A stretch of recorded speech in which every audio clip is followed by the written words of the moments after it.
So when it comes to computers, there's a really powerful thing known as copy and paste. And so augmented reality you can kind of think as being a paste function, and photogrammetry is what will be the copy function. And copying is a very important part of copying and pasting, because without it, pasting actually isn't that useful. So this is going to be a lot about the copying aspect and how we do good copies and how we can copy things really quickly and active resources that are already around that we can use to copy. So one of the things that's really exciting about, especially with drone footage and some of the footage that you can find on YouTube, is this can all be converted into photogrammetry. So we can take those videos, we can split them up into images, we can turn those images into models, and those models we can transplant into AR. And that's something that's really exciting because it means we have a huge amount of resources that's basically free. So you don't have to do any sort of licensing or any of that. Well, I should be careful. You might have to do some licensing. I just wanted to mention that the frame drops that happen during this video have more to do with the screen recorder than the AR implementation or the AR application. So it is important to realize that it does start taking up a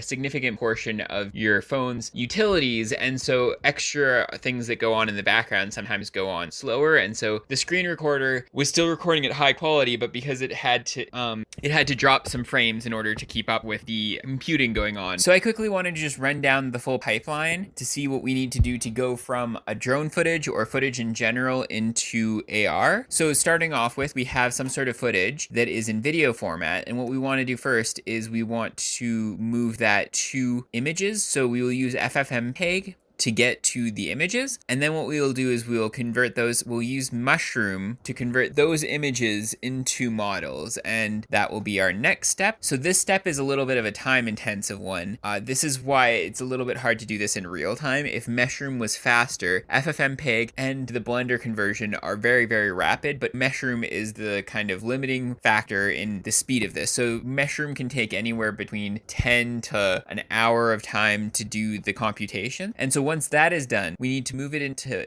Blender to convert it from one 3D format to another. So you can use something besides Blender, but Blender is just a very quick tool for this. And then what we can do is we can use the file from Blender and we can load it into augmented reality using a very similar method that we used for the GIS Blender video. So that will just use the texture loader and we'll just load up a GTF-LF file, I believe it's called.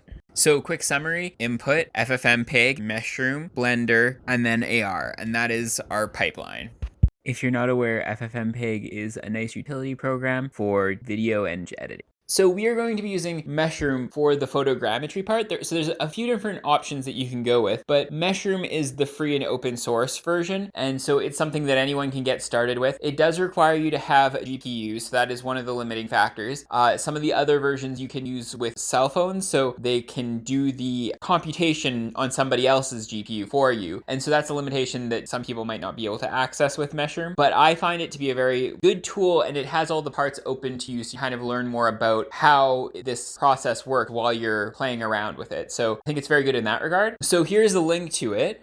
So I quickly wanted to do just a quick comparison of our video versus our output scene. So we can notice that the coloration difference is pretty large. And so the main reason for that has to do with lighting. So when Meshroom itself tries to remove the lighting sources from the 3D image, or from the 3D model, and so we end up with something that is a little bit dark, and we can relight it however we want. In this case, we've lit it a little bit dark, so it's not as bright. But as we can see, there are a lot of the smaller details that are there. But when we go to areas where we didn't have a lot of footage, or the footage was a little bit darker, we'll notice that there's gaps. So in particular, at the back of the grain elevator, there are some things that look very odd, and that has to do with the image quality that we got and where the video was. And you'll also notice that in the video, that is where the shadows are. So shadows, oftentimes you want a well-lit full object, and if you have shadows, those can lead to errors in your meshing. So even though they are removed, I also wanted to show how you can get 3D images with even minimal information. So this is something that came about from about 5 photographs. They were high quality photographs, but it's still very impressive that you can get some degree of quality from even a small number of images. These two things coming together, photogrammetry and augmented reality, to me are one of those kind of clear moments where the sum is worth more than the whole of its parts. So together they are worth more than individually they are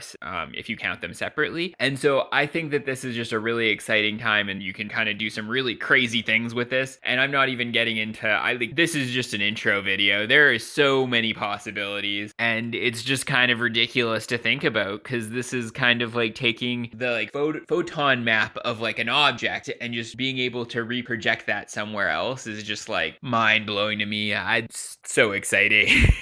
Thanks for your time and have a good day.